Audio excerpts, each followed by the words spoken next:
परिपाठांतर्गत पुस्तक परीक्षण घेऊन येत आहे ईश्वरी राठोड। नमस्कार। आजच्या परिपाठांतर्गत पुस्तक परीक्षण हा विषय घेऊन येत आहे मी।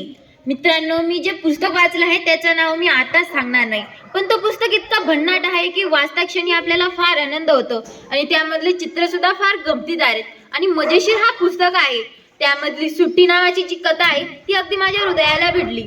त्यामध्ये जो शहरातला मुलगा असतो तो गावाकडे येऊन तो बैलांसोबत कसा रमला, त्याला गावाकडची आवड नव्हती पण त्याला गावाकडची आवड कशी झाली हे यामध्ये दिला आहे। आणि मित्रांनो, आपल्याला यामधून शिकायला भेटतं की आपण कोणत्याही परिस्थितीत असो, आपल्याला कोणत्याही गोष्टीची आवड नसो, पण काही काळाने आपण जिथे राहतो त्या गोष्टीची आवड आपल्याला नक्कीच होते। त्यानंतर आबली नावाची कथा तर फारच भन्नाट आहे। त्यामध्ये त्याच्या मैत्रिणीने त्याला बक्षीस दिलं आणि त्याने बक्षीसतर्फे परत कोणता बक्षीस दिलं हे सुद्धा मला फार आवडलं।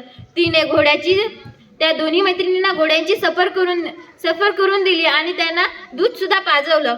म्हणजे आपल्याकडे काही नसता आपण अशात सुद्धा आपण लोकांना आनंद दिला पाहिजे हे आपल्याला या गोष्टीतून कळतं। आणि मित्रांनो, ही गोष्ट सुद्धा फार भन्नाट आहे।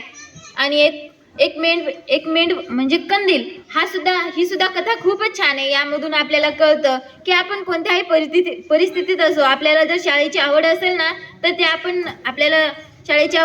तर आपल्याला नक्कीच काही ना काही शाळेमधलं शिकवलेलं आपल्या आयुष्यात आपल्याला उपयोगी येतं। आणि मित्रांनो, तसेच यामधल्या आणखी काही कथा आहेत। तर मित्रांनो, तो पुस्तक आहे आबली आणि याचे लेखक आहे प्रमोद प्रकाश धायगुडे। याचं प्रकाशन आहे राजहंस प्रकाशन आणि याची किंमत आहे 100 रुपये व याची पृष्ठसंख्या आहे 60।